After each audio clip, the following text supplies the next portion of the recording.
Je ne vous cacherai pas que j'ai été extrêmement impressionné. Donc cette impression de se dire qu'on va maintenant être mis par Dieu à la barre d'un très gros bateau, qu'est l'archidiocèse de Strasbourg, très gros bateau au point de vue de la population, c'est le troisième plus gros de France, c'est le plus gros au point de vue du nombre de catholiques, au point de vue aussi de cette façon de vivre à la française, la laïcité, qui n'est pas la loi de séparation de 1905, mais qui est le Concordat de Napoléon. C'est une nomination longue, selon un processus complexe entre le Vatican et l'État français, puisque je suis un des rares évêques au monde, avec l'évêque de Metz en tout cas, à être nommé par le chef de l'État, en l'occurrence le président de la République française, et sur proposition bien sûr du Saint-Père, qui me donne l'habilitation canonique.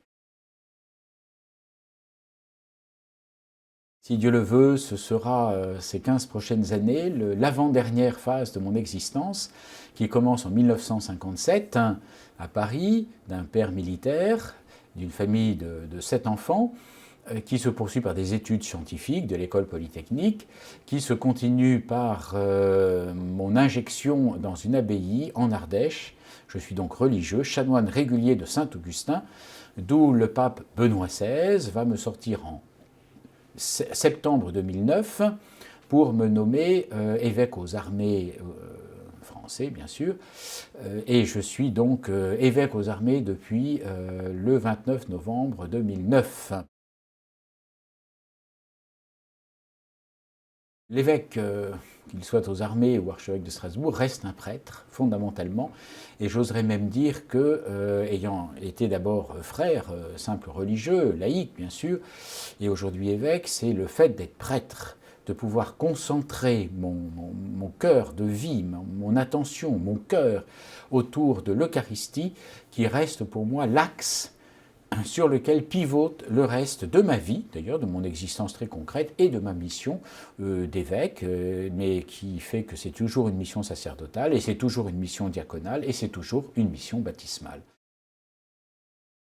Les moments peut-être les plus difficiles finalement de mon épiscopat aux armées aura été ces premiers mois où personne ne me connaissait, je ne connaissais personne, et donc on ne pouvait pas parler d'amitié, d'accueil oui, pas d'amitié, et progressivement les relations de confiance sont nées, aussi bien à l'interne, dans le diocèse, qu'à l'externe, auprès de tous nos militaires. Et de cette relation de confiance sont nées de véritables amitiés. Un événement symbolique vécu par l'évêque aux armées à Noël 2016, il y a simplement quelques semaines. Au moment de l'homélie, 15 à 20 personnes sont parties 10 minutes plus tard, ce sont nos commandos, pour tenter de retrouver la femme française qui était à Gao, qui tenait un orphelinat et qui a été pris en otage précisément à l'heure où nous célébrions la messe de Noël pour nos soldats, et en pensant à tous ceux qui étaient dans le désert et qui n'auront jamais la messe pendant tout leur temps d'opération extérieure. Eh bien, au cœur de ce qu'on pourrait appeler l'extrême du mal, la guerre, avec toute son horreur, toute sa violence, il y a le rendez-vous avec Dieu. Ma devise épiscopale, l'évêque aux armées, que je vais garder en tant qu'archevêque de Strasbourg, est, est. Les latinistes ou ceux qui connaissent bien la Bible vont retrouver le mot de Jésus, que ton oui soit oui, que ton non soit non. Ce sont des choses très humanistes, mais qui sont dans la bouche de Jésus, dans le Sermon sur la montagne. Et c'est ce qui m'a permis de travailler en toute sérénité avec les militaires, qui sont des hommes aussi très droits. Et je sais, et c'est une chance pour moi, qu'en Alsace, on est comme cela, très rigoureux, très bien organisé.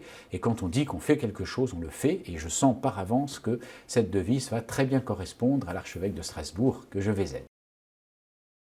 Je crois que c'est une façon à maintenir, à promouvoir, à expliquer, puisque certains pensent que ça s'oppose au fait d'être dans une république laïque. Non, j'essayerai, je m'efforcerai en tant qu'archevêque de Strasbourg de démontrer que cette particularité n'est pas une exception à la laïcité à la française, mais une façon de réaliser la laïcité à la française qui tient à notre histoire, au peuple alsacien.